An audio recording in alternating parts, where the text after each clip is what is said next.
Entrez, soyez le bienvenu.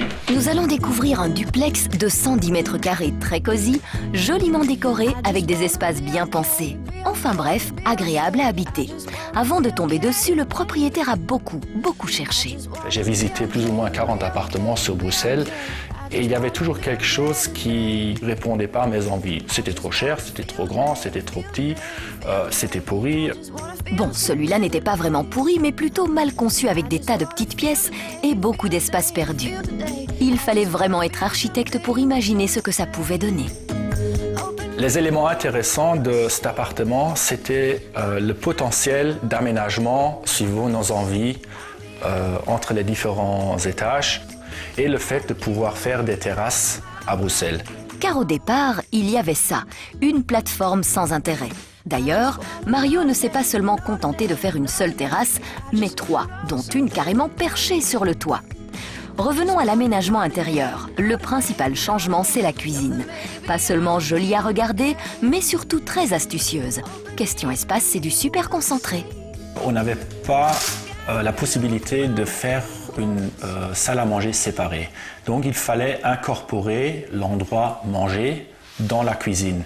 On voulait en même temps avoir un espace très convivial où les invités ou nous-mêmes sont dans une interaction quand la personne qui prépare le repas est très proche ou même à côté de ceux qui attendent le repas ou qui sont en train de lire. Le seul ennui, c'est qu'en principe, une table de salle à manger est toujours plus basse que la plaque de cuisson.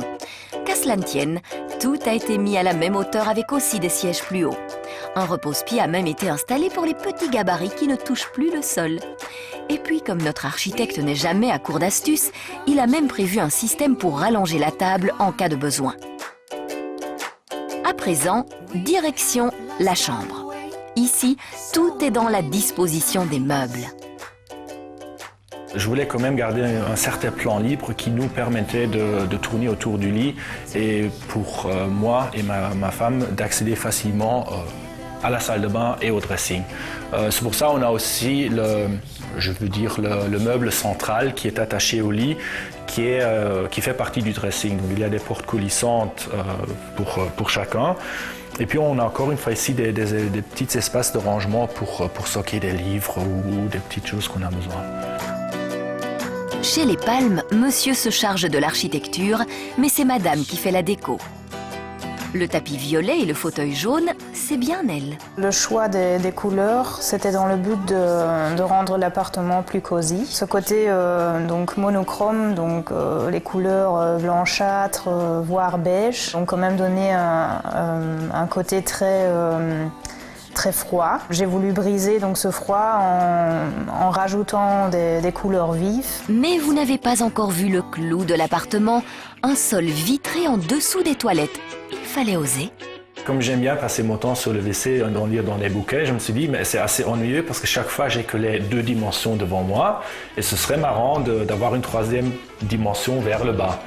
Bon, les gens vont dire c'est un peu indiscret, ce ne l'est pas parce que la partie transparente se trouve dans la partie chez nous et la partie avec un verre opalin se trouve sur la cage d'escalier. Et pour ceux qui sont un peu gênés par cette vitre, il y a toujours moyen de mettre le tapis au-dessus de la vitre quand on est sur le WC. Ça, ce n'est peut-être pas ce qu'on a préféré.